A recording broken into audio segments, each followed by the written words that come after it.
Halo sobat-sobat semua, kembali lagi di channel Behold. Kali ini saya akan melanjutkan merangkum alur cerita film Pokemon Advance Challenge.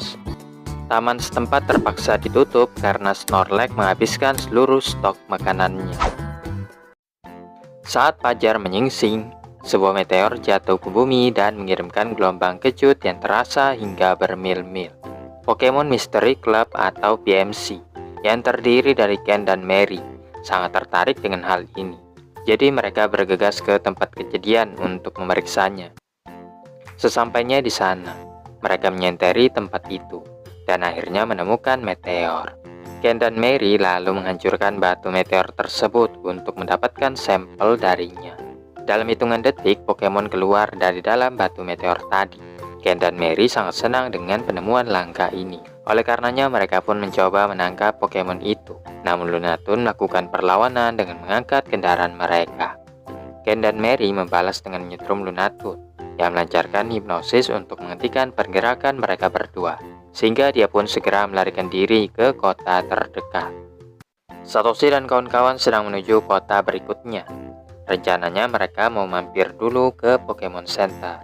Di saat itu ada tim Rocket yang mengintip dari balik semak-semak. Sesampainya di Folly Town, tempat itu lebih menyerupai kota hantu dengan jalanan yang kosong. Pokemon Center juga sepi.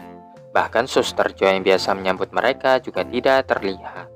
Sesaat kemudian Suster Joy akhirnya keluar dari ruangannya.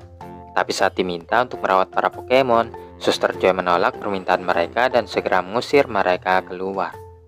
Takeshi yang sangat mengenal Suster Joy lalu mengeluarkan album foto dari dalam tasnya, mengklaim tidak mungkin ada Suster Joy dengan sikap yang kasar seperti itu. Daripada pusing-pusing, mereka pun memutuskan untuk makan malam dulu. Saat itu Lombre meninggalkan wadah makanannya dan pergi seorang diri. Tiba-tiba dua sosok aneh menyergap Pokemon tersebut. Satoshi dan kawan-kawan mencurigai kedua orang itu adalah tim Rocket. Tapi setelah melihat mereka mempunyai Pokédex juga, maka tuduhan itu terbantahkan. Ken dan Mary lalu mengungkapkan identitasnya, yang dulunya pernah bersitegang dengan Satoshi. Ken dan Mary memberitahukan tentang jatuhnya meteor dan pertemuan mereka dengan Lunatun, Pokemon dari luar angkasa. Mereka pun mengucapkan selamat tinggal dan pergi lagi untuk mencari Lunatun. Satoshi dan kawan-kawan kembali lagi ke Pokemon Center, dan tim Rocket yang sebelumnya mendengar percakapan mereka ikut menyelinap lewat jendela. Namun mereka jatuh saat mencoba mendarat ke dalam. Satoshi dan kawan-kawan yang mendengarnya lalu pergi mengeceknya. Di lorong paling ujung mereka melihat bayangan misterius yang diduga itu adalah Lunatun. Kenyataannya itu adalah tim Rocket yang berniat untuk menangkap Lunatun sebelum ditemukan oleh Satoshi dan kawan-kawan. Begitu mendengar suara Suster Joy, mereka langsung bersembunyi di dalam gudang supaya tidak ketahuan. Di sana mereka pun bertemu dengan Lunatun. Satoshi mengecek Pokédex-nya yang mengkonfirmasi Pokemon itu memang berasal dari luar angkasa. Musashi yang menatap matanya langsung terpengaruh dalam hipnosis, tapi untungnya teman-temannya segera menyadarkannya lagi.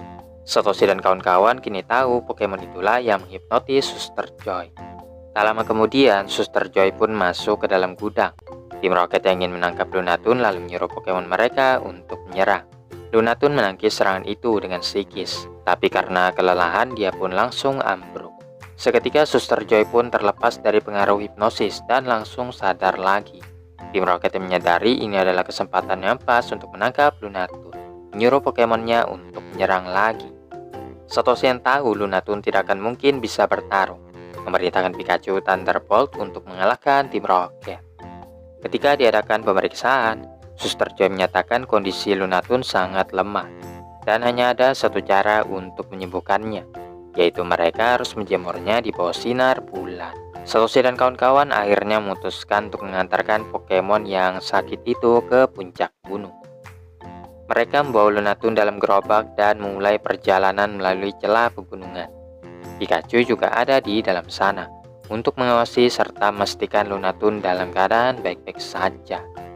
Tiba-tiba mereka bertemu dengan PMC yang menanyakan apakah mereka pernah bertemu dengan Lunatun. Satoshi dan kawan-kawan pun berbohong supaya bisa menghindari mereka berdua. Tapi PMC yang curiga merangkai mesinnya lagi untuk menemukan Lunatun. Sesampainya di puncak, mereka mengeluarkan Lunatun untuk dijemur di bawah sinar bulan. Namun mereka diganggu oleh tim Rocket yang ingin mencuri Lunatun. Dan saat hendak menangkapnya, mereka terlibat pertengkaran dengan PMC yang kebetulan juga mengincar Lunatun. Setelah mengalahkan tim Rocket, PMC mengalihkan perhatiannya untuk menangkap Lunatun. Pikachu yang berupaya menghadangnya terlempar saat ditabrak PMC. Takeshi dan Haruka merintahkan Pokemonnya untuk mencegah PMC mendekat. Beautifly menggunakan Silver Wind yang dikombinasikan dengan Water Gun Mudkip yang setidaknya bisa menahan PMC untuk sementara waktu. Namun ketika Pikachu berupaya menghabisi mereka dengan Thunderbolt, serangannya sama sekali tidak berdampak terhadap PMC. Untungnya saat itu bulan mulai bersinar, dan Lunatun yang menyerap cahayanya pun dapat dipulihkan kembali. Rupanya PMC masih saja ingin menangkap Lunatun dan bergerak maju lagi. Akan tetapi Lunatun yang telah pulih seutuhnya menggunakan Hidden Power untuk mengalahkan PMC. Lunatun mengucapkan terima kasih kepada mereka semua yang telah membantunya. Dia pun mengucapkan selamat tinggal sambil terbang menuju bulan tempat tinggalnya. Satoshi dan kawan-kawan melihat sebuah spanduk besar di pinggir jalan yang mengiklankan Taman Pisang Slakot. Berdasarkan buku panduan, taman tersebut konon memiliki populasi slakot terbesar di dunia. Mereka yang ingin menyaksikan bagaimana ramainya tempat tersebut akhirnya memutuskan untuk mampir ke sana. Kecuali Haruka yang ingin langsung saja pergi ke kota berikutnya karena ingin mengikuti Pokemon Kontes. Tapi dia langsung berubah pikiran setelah Takeshi memberitahukan ada banyak makanan enak di sana. Mereka berempat pun sepakat untuk pergi ke Taman Pisang Slakot. Saat dalam perjalanan, Haruka sibuk memilih makanan apa yang akan dia pesan begitu sampai di taman. Namun sesampainya di tempat tersebut, mereka menemukan pintu gerbangnya masih ditutup. Anehnya pintu gerbang itu sama sekali tidak dikunci, sehingga mereka pun bisa masuk ke dalamnya. Di sepanjang perjalanan, mereka melihat pohon-pohon yang gundul dan sama sekali tidak ada buahnya. Selain itu, mereka juga tidak menemukan slakot sesuai yang diiklankan tadi. Tiba-tiba suara gemuruh yang besar dan keras mengguncang hutan, membuat tanahnya juga ikut-ikutan retak. Seorang pria muncul dan menyuruh mereka untuk segera masuk ke ruangan. Marcel menjelaskan bahwa tempat ini ditutup untuk sementara waktu karena beberapa masalah yang terjadi belakangan ini. Setelah keributan mereda, dia menunjukkan melalui jendela Snorlax yang sedang tertidur. Pokemon itulah yang memakan semua pisang di taman. Karena Snorlax, banyak slakot yang melarikan diri atau bersembunyi ketakutan tanpa sempat memakan pisangnya. Snorlax biasanya hidup di pegunungan, bukan di daerah kaki bukit seperti ini. Marcel jadi ingat sebuah proyek pembangunan besar dimulai sebulan yang lalu dan mempertimbangkan apakah itu alasan Snorlax datang ke sini.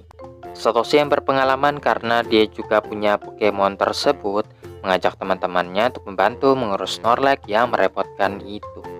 Tim Rocket yang mengawasi dari kejauhan mengira Snorlax adalah Pokemon yang tepat untuk dipersembahkan kepada bos. Jadi mereka pun memutuskan untuk menangkapnya. Marcel menunjukkan Snorlax yang sedang tertidur melalui CCTV yang dia pasang di taman. Satoshi merasa cukup percaya diri untuk melawan Snorlax. Saat itu Snorlax yang tadinya tertidur akhirnya bangun juga. Pokemon itu mulai makan buah pisang yang ditemukannya. Satoshi bergegas keluar untuk menantangnya bertarung. Dia juga mengancam akan menangkap Snorlax jika tidak mau menghentikan aksinya.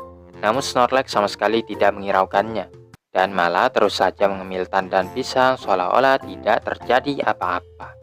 Alhasil Satoshi pun terpaksa menyuruh Pikachu untuk menyerang Snorlax. Pikachu menggunakan Thunderbolt serta Aeron Tail kepada Snorlax.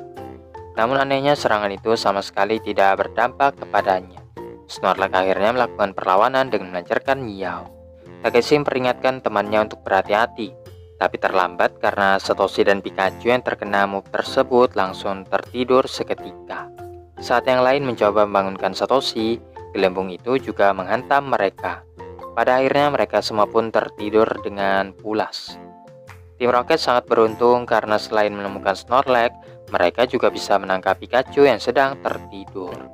Tim Rocket dengan lembut menurunkan capitnya ke arah Snorlax supaya tidak membangunkannya. Sayangnya bagi mereka yang tidak mengetahui kemampuan Snorlax yang bisa menyerang selagi masih tidur, maka tim Rocket pun dapat dikalahkan. Saat mereka tertidur, Yasuo melepaskan tuasnya. Akibatnya balon tersebut meledak dan ketiganya jatuh ke tengah hutan. Satoshi dan kawan-kawan kembali ke penginapan untuk meminta saran dari Propokido. Setelah menjelaskan situasinya, Propokido hanya bisa tertawa. Lalu memberitahukan dia telah memberi Pokéblock khusus untuk Snorlax Satoshi, yang memang dirancang untuk memuaskan Pokemon dengan nafsu makan yang tinggi. Tapi untuk yang sekarang, Snorlax ini masih belum bisa dipakai, karena dia masih harus mencerna Pokéblock yang dimakannya tadi. Jadi Propokido menyarankan untuk menggunakan Pokemon dengan ability Vital Spirit yang tidak akan terpengaruh terhadap kemampuan Snorlax. Mas Toen tahu Vigoroth mempunyai ability tersebut, menyarankan untuk mencari Pokemon itu di taman. Karena itu juga adalah bentuk evolusi Sluggot.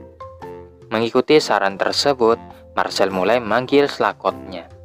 Pada awalnya tidak ada satupun yang mau menjawab panggilannya, sampai kemudian ada satu yang berani keluar dari persembunyiannya. Setelahnya diadakan latihan keras agar Sluggot bisa cepat berevolusi. Sluggot yang satu ini ternyata sangat cekatan dan juga jago bertarung, sehingga dalam beberapa jam saja dia pun berevolusi menjadi Vigoroth. Marcel yang memiliki Vigoroth pergi menemui Snorlax lagi. Ia menantangnya bertanding ulang dengan Pokemon yang baru saja berevolusi itu. Snorlax mulai pertarungan dengan melancarkan Meow, tapi itu sama sekali tidak berpengaruh terhadap Vigoroth yang mampu menjatuhkannya dengan Scratch. Kemudian Snorlax menembakkan rentetan Hyper Beam yang dapat dihindari oleh Vigoroth dengan cukup cepat. Setelah menjatuhkan Snorlax untuk yang kedua kalinya, Vigoroth mempersiapkan Focus Punch yang mengenai tepat pada sasarannya. Marcel langsung melemparkan Pokéball ke arah Pokemon yang sudah tidak berdaya, dan dia pun berhasil menangkap Snorlax. Seketika semua Sluggot keluar dari persembunyiannya untuk memberi selamat kepada tuannya.